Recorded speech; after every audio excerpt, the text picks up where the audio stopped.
الحمدللہ رب العالمین والصلاة والسلام علی سید المرسلین اما بعد فاعوذ باللہ من الشیطان الرجیم بسم اللہ الرحمن الرحیم۔ الحمدللہ آج ہم اعتکاف کے بارے میں پڑھیں گے۔ 19واں روزہ افطار کرنے الحمدللہ ہم بڑھیں گے اور کل 20 یوم فتح مکہ ہے۔ اعتکاف کو ہم پہلے یوں لے کر کے آئے کہ 20 کل عصر میں لوگ اعتکاف میں بیٹھ جاتے ہیں، تو اعتکاف کے کچھ مسائل اور کچھ فضیلت اور اہمیت کو سن لیں، اور اس کے بعد انشاءاللہ کل 20 یوم فتح مکہ اور اس کے بعد پھر 21 مولوی کی شہادت، اس طرح پھر انشاءاللہ ہم آگے بڑھتے رہیں گے، پھر انشاءاللہ بڑی راتیں شروع ہو جائیں گی۔ اللہ کریم قرآن مجید فرقان حمید میں ارشاد فرمایا وَلَا تُبَاشِرُوهُنَّ وَأَنْتُمْ عَاكِفُونَ فِي الْمَسَاجِدِ۔ سورہ بقرہ میں فرمایا اور نہ مباشرت کرو ان عورتوں سے جبکہ تم اعتکاف بیٹھے ہو مسجدوں میں۔ اس آیت کریمہ سے ظاہر ہوا کہ اپنی بیویوں سے مباشرت رمضان شریف کی راتوں میں اس وقت جائز ہے جب اعتکاف میں نہ ہو، اور جب اعتکاف ہو رات میں بھی مباشرت جائز نہیں۔ نہایت یکسوئی سے مولا کریم کی یاد کرنی چاہیے، صرف اسی ذات پاک کی طرف متوجہ ہو کر ذکر و اذکار اور تلاوت قرآن کی جائے۔ دل میں ہو یاد تیری گوشہ تنہائی ہو، پھر تو خلوت میں عجب انجمن آرائی ہو۔ برادران اسلام، اعتکاف خلوت نشینی اور گوشہ تنہائی میں یاد الہی مصروف رہنے کا نام ہے۔ سابقہ امتوں کے لوگ خلوت نشین ہو کر یہ سمجھتے تھے کہ ہم اپنی منزل تک پہنچ گئے ہیں۔ لوگ خلوت میں رہ کر بھی وہ مرتبہ وہ مقام حاصل نہیں کر سکتے یا نہیں کر پاتے جو اللہ تعالیٰ نے اپنے محبوب مکرم رسول محترم صلی اللہ علیہ وسلم کے وسیلے سے امت مصطفیٰ علیہ السلام کو عطا فرمایا۔ بندہ مومن جب علائق دنیاوی سے کٹ کر، آلائش دنیاوی اور خواہشات نفسانی سے دور رہ کر، مخلوق سے علیحدہ رہ کر، اپنی خالق حقیقی سے لو لگا کر ذکر و فکر میں مشغول رہ جاتا ہے، تو اس کے یہ چند یوم برسوں کی عبادت و ریاضت، محنت و مشقت پر بھاری ہو جاتے ہیں۔ پھر دل کی بنجر اور ویران دنیا معرفت سے آباد ہو جاتی ہے۔ خوف خدا کی ہریالی، سجدوں کی بہار، ذکر کے گلدستے اس کے دل میں سجنے لگتے ہیں۔ اعتکاف کس قدر حسین اور دل نشین امتزاج ہے کہ جس میں بندہ بیٹھ کر اپنے نفس کا محاسبہ کرے، ایک مجرم کی حیثیت بارگاہ رب العالمین میں پیش کر کے اپنے گناہوں سے معافی مانگے اور اپنے گناہوں پر ندامت کر کے آنسو بہا کر تصفیہ باطن کرے اور قرب خدا کی دولت سے بہرہور ہو سکے۔ اس لیے کہ نفس اپنی خلوت و ماہیت کے اعتبار سے بری خصلتوں کا مرکہ و مرکز ہے۔ حرص و ہوا، تکبر، غرور، حسد و کینہ، گھمنڈ اور اچھا گمان دلا کر ہلاک کر دیتا ہے۔ یہ نفس سخی کو سخاوت کا گھمنڈ اور اچھا گمان دلا کر ہلاک کر دیتا ہے۔ نفس مجاہد کو خود پسندی کا فریب دلا کر ہلاک کر دیتا ہے۔ نفس عالم کو علم کے گھمنڈ میں مبتلا کر کے ہلاک کر دیتا ہے۔ نفس پیران عظام کو خود فریبی پر اکسا کر ہلاک کر دیتا ہے۔ نفس عابدوں کو دوسروں کو حقیر سمجھنے اور خود کو برتری کے حال اور برتری کے جال میں پھنسا کر ہلاک کر دیتا ہے۔ نفس تکبر، غرور کا پتلا ہے۔ نفس عیار و مکار ہے۔ نفس شیطانی خواہشات کو پورا کرتا ہے۔ نفس ظالم ہے جن کی وجہ سے انسانی ظلمت میں ہے۔ پھر جب مسلمان چند روز تنہائی میں رہ کر خدا تعالیٰ کو یاد کرتا ہے تو وہ کثرت مجاہدہ سے نفس کمزور ہو جاتا ہے۔ گریہ ازاری سے نفسانی خواہشات ڈھل جاتی ہیں۔ سجدہ ریزی سے گناہ معاف ہو جاتے ہیں۔ پھر اس خلوت اعتکاف محبوب کی جلوت نصیب ہو جاتی ہے اور انسان اس آیت کریمہ کا مصداق ہو جاتا ہے۔ کون سی آیت کریمہ؟ کہ اللہ تعالیٰ کے ایسے بندے بھی ہیں کہ انہیں تجارت اور خرید و فروخت اللہ تعالیٰ کے ذکر سے غافل نہیں کرتی۔ اللہ تعالیٰ کے ایسے ہی بندے قرب الہی کی دولت سے سرشار ہو جاتے ہیں۔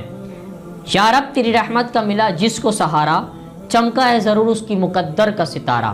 اعتکاف کا حکم کیا ہے؟ ارشاد خداوندی ہے وَلَا تُبَاشِرُوهُنَّ وَأَنْتُمْ عَاكِفُونَ فِي الْمَسَاجِدِ، سورہ بقرہ۔ اور عورتوں کو ہاتھ نہ لگاؤ جب تم مسجدوں میں اعتکاف میں بیٹھے ہو۔ عبادت کی نیت سے اللہ تبارک و تعالیٰ کے لیے مسجد میں گنتی کے دن ٹھہرنے کا نام اعتکاف ہے۔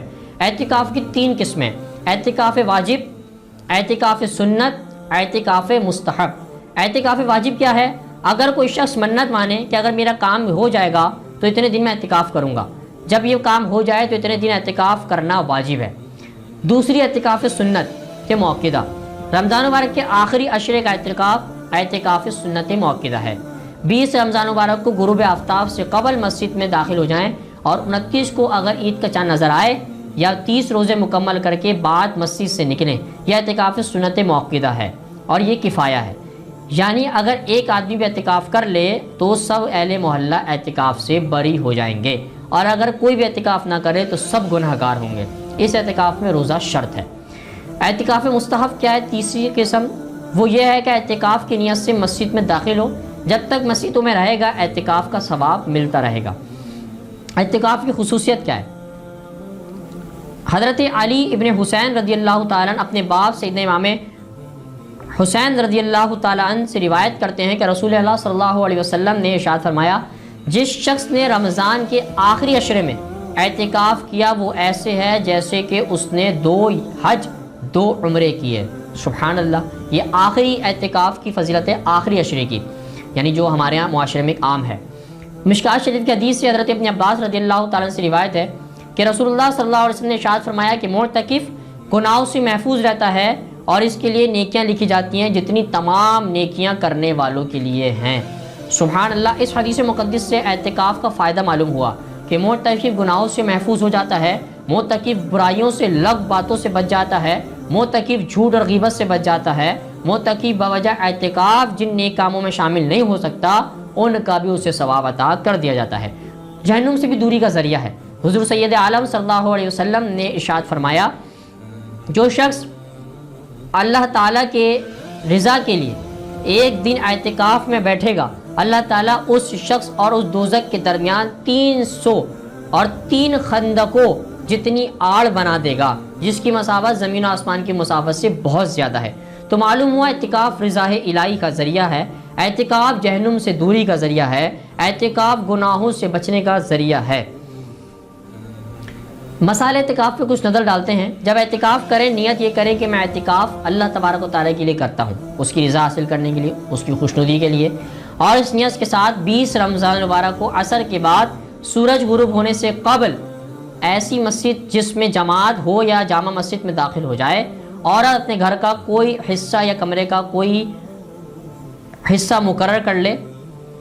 مرد کے لیے مسجد اور عورت کے لیے اپنی مقرر کردہ گھر کی جگہ سے بہتر کوئی جگہ نہیں۔ بغیر ضرورت انسانی مثلاً پیشاب وغیرہ، وضو، غسل، فرض وغیرہ کے نکلنا حرام ہے۔ اگر بلا ضرورت نکلے تو اعتکاف ٹوٹ جائے گا، اگرچہ پھول کر نکلے۔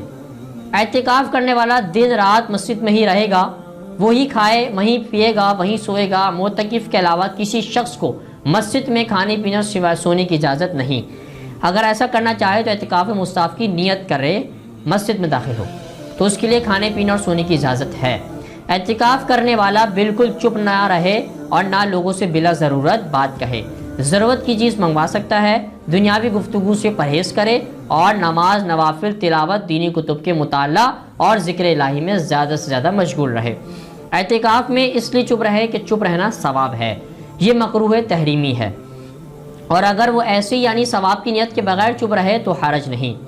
برادران گرامی، اعتکاف ہو یا کوئی اور عبادت ہو، ہر عبادت کی بنیاد نیت پر ہے۔